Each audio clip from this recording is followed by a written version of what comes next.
Le président français était à Kinshasa ce samedi, en République démocratique du Congo, pour la dernière étape de sa tournée africaine.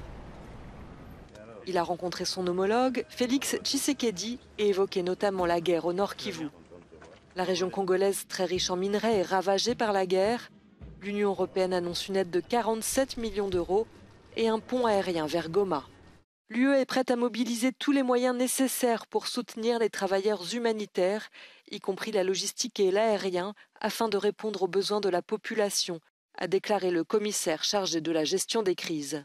La France va y participer. Face à une histoire dont le nombre de victimes équivaut à celui des guerres mondiales que nous avons vécues, la France ne prétend pas, et je ne prétends pas avoir seule une solution. La solution est dans un réveil collectif. C'est pour cette raison que la France sera le premier État à répondre à l'initiative de l'Union européenne.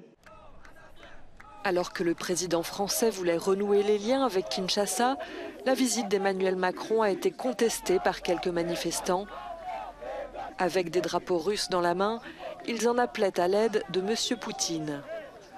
Le sentiment anti-français est croissant dans la région, avec la montée des influences russes et chinoises. Interrogé sur le rôle de la France dans la région, Emmanuel Macron s'est dit favorable à la mise en place d'une commission d'historiens.